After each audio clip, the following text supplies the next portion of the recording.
What's good, YouTube world? It's Coffee tapping back in with another one, man, and check it out.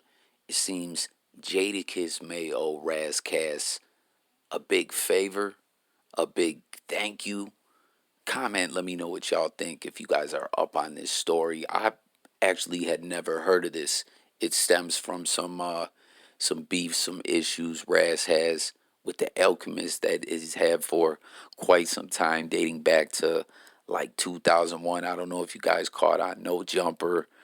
They had Dizaster on there kicking it with him.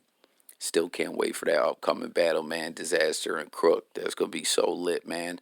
But, anyways, it seems way back in '01, Rass was recording for his Van Gogh album.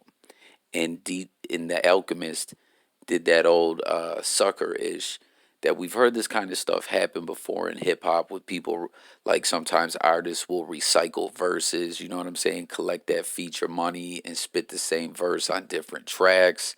Or in this case, it's a DJ a producer, giving the beat up to two different artists, and it almost caused a real big issue, man. Now, again, this is all according to Rass Kass. That's why I'm saying he may owe him. But I don't know, man. Like Rass Kass, claims he has the receipts. He claims it's all on record. And basically, when he was recording this album, he got with the Alchemist, and he was talking about the Alchemist was only getting $750 a beat back then. That's crazy, man. But apparently the beat to "We Gonna Make It" was in like a 3-pack. You know what I'm saying? Through his label, he was signed to Capitol at the time. I guess he purchased 3 beats from Alchemist for way more than 750 a beat. So he kind of looked out for him, and in the end, according to Rass, got shitted on because he, got the beat, made this song called "Home Sweet Home" is Rass Kass version of it. It's up on YouTube. It's on I don't know about streaming platforms, but it's out there. You can find it.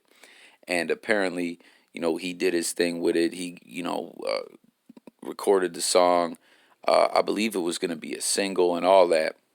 Jadakiss, when listening to some beats with the Alchemist, heard, like, I guess, according to Rass, Jada wasn't feeling a lot of the beats Alchemist was playing for him. So he was like, yo, this one's hot. Like, because after he wasn't fucking with the ones he played for him, he was like, man, like, what do I do? And then played the beat that was already sold, that Rass already had the rights to. And Jadakiss was like, yo, this hard. And ended up going on to make "We Gonna Make It." So apparently Rass Kass had it all pressed up, ready to go for his single. Like, it was all like physical copies, because this is back in that era, not streaming, physical copies. And I guess someone from the Rough Riders camp who had already heard Rass's song was listening to Jada's upcoming. And should remember, this is Jada's debut solo project, and said, wait, I already heard that over here. And then, through that, he knew of the dispute and more or less had a decision on his hands. He could cease and desist it, say, yo, it's got to go. I own this. Because Jada wasn't actually using it as a single, where Rass was. But I guess in the end, when he learned that they already had a bunch of Jada's albums pressed up as well, they were going to lose out on millions of dollars. Again, this is not the streaming era. This is the era of physical music, like physical CDs, vinyls, all that. And, he didn't want to shit on Jada. And, being that this was Jadakiss's first solo joint, according to Rass, this would have fucked up his career big time with the label, and had Alchemist, had a lot of heat on him, or he would have got his ass whooped. So, according to Rass Kass, him taking the high road is the way that he put it, save Alchemist some issues, you know what I'm saying, where he would have, again, probably had some beef, and Jadakiss from problems with the label. Again, this was his debut solo jump off the with the lead off single was "Knock Yourself Out" and all that. "Kiss the Game Goodbye" was what the album was called. But what's crazy is, I guess I wonder what would have happened if Rass Kass project was further along. Like, I guess he was just creating singles and coming soon type ish, where his whole project wasn't ready. But like, what would have happened if you had your whole project already pressed up and everything, and Jada did then? What would you have done? Would you have cease and desisted it then? Because he says he didn't to save Jada that issue with the label and that and just make the situation go smoother. But if his project would have been completely done as well, I don't know, like, what would he have did? You feel me? Like, comment, let me know if you guys caught this on No Jumper. Let me know if you were already privy to this story. Like, I had never heard of this before.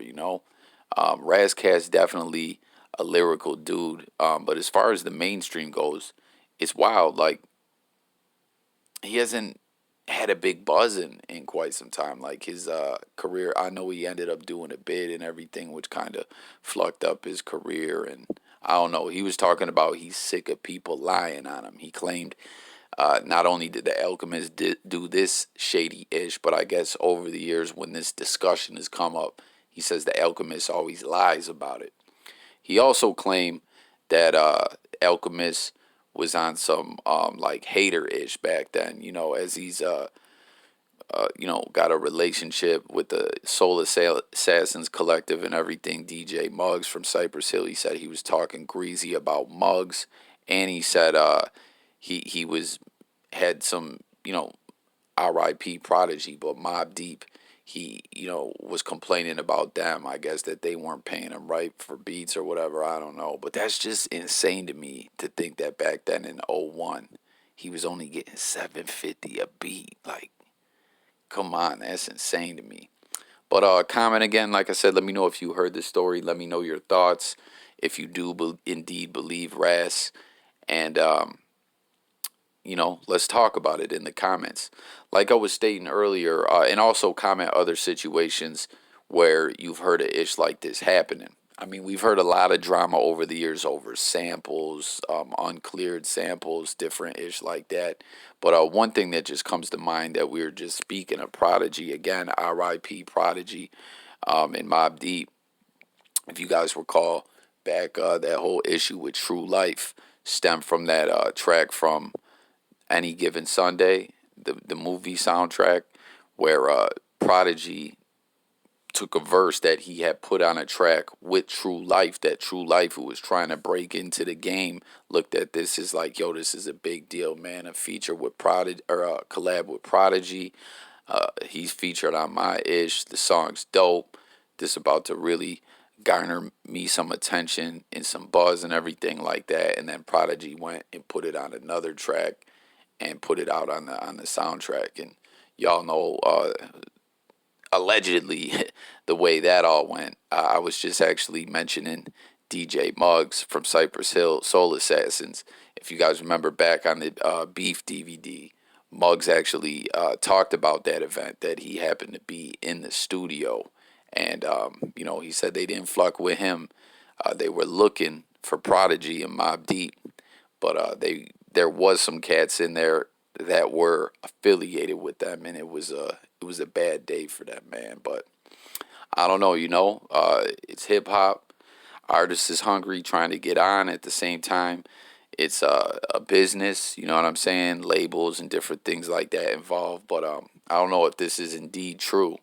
It's definitely some shady ish by the Alchemist, because Rass Kass continued to say, like, hey, this is nothing. I got this. This is all record of this, that he did it through his label Capitol Records, which he continued to point out, like, they're a serious label. They do their business right, as far as invoicing and documenting everything like that. And the date of him having the rights to that beat and them purchasing the beat and everything like that predated Jadakiss's situation. But in the end, he let it fly and didn't make an issue to not fuck up Jadakiss. So that's all I got. Let's talk about it. One thing I'm going to say before I go, I know I talk a lot on these videos, right? But the dudes on No Jumper, Disaster, and I forget the other cat's name, had a good point. You know, why didn't couldn't they just make this a collab between them? You know what I mean? That would have been a easy way, I guess, to solve the situation. But I don't know. That's all I got though. Catch you on the next video. Thanks for watching. Don't forget to subscribe. Stay tuned. J Coffee Talk. More videos coming. Sports, music, news, and more. I'm out of here, y'all. Peace.